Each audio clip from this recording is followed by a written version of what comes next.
Shalom, selamat pagi saudaraku yang terkasih dalam Tuhan. Hari ini tema renungan kita adalah ketaatan di tengah kegagalan. Ketika seseorang berada dalam keadaan baik, normal, dan tenang, tiada masalah dan pencobaan, mudah baginya untuk taat kepada Tuhan. Berbeda dengan orang-orang yang berada dalam kesulitan, terpuruk, kecewa, putus asa, dan kesal hati. Sulit rasanya untuk menjadi taat. Dalam keadaan yang demikian, orang akan mudah tersinggung dan sulit mengendalikan emosi dan menjadi marah. Perasaan inilah yang sedang berkecamuk di hati Simon dalam bacaan hari ini.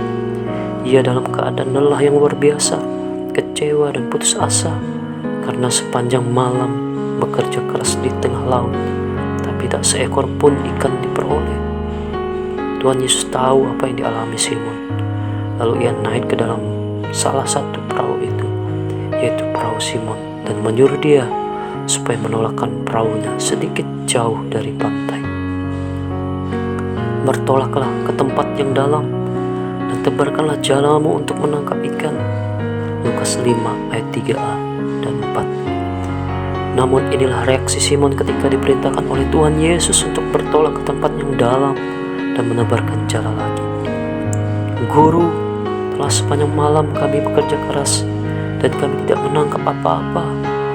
Tapi karena Engkau menyuruhnya, aku akan menebarkan jala juga.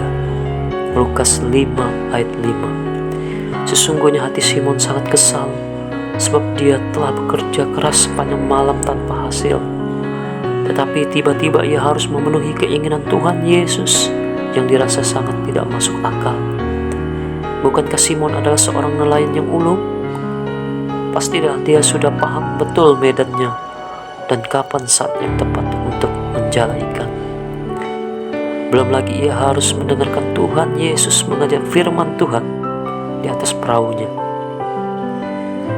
Tak bisa dibayangkan betapa bergemuruhnya perasaan Simon waktu itu. Biasanya orang yang sedang kesal hati dan putus asa sulit untuk menerima firman Tuhan.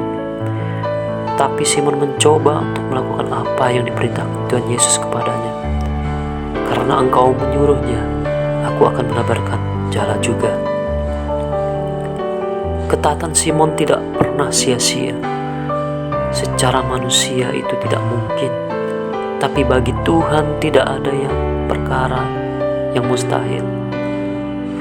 Ada tertulis, dan setelah mereka melakukannya, mereka menangkap sejumlah besar ikan, sehingga jalan mereka mulai koyak. Lalu mereka bersama-sama mengisi kedua perahu itu dengan ikan hingga hampir tenggelam. Lukas 5 ayat 6 dan 7b. Setelah Tuhan Yesus memanggil Petrus untuk menjala manusia, Petrus dan kedua rekannya, Yakobus dan Yohanes pun langsung meninggalkan segala sesuatu. Mengapa mereka bisa seperti itu? Karena mereka tahu seberapa tinggi nilai panggilan Tuhan Yesus yang akan mereka jalani. Jika tadinya mereka menjala ikan demi memenuhi kebutuhan fisik, maka sekarang mereka menjala manusia, sesuatu yang bernilai rohani. Jika tadinya melakukan yang bernilai sementara, bagaimanapun ikan bisa busuk dan pasti habis. Maka sekarang mereka melakukan yang bernilai kekal. Dan yang lebih penting lagi, apa yang mereka lakukan sekarang tidak akan pernah sia-sia. Karena taat, Simon mengalami mukjizat dan diberkati Tuhan secara luar biasa.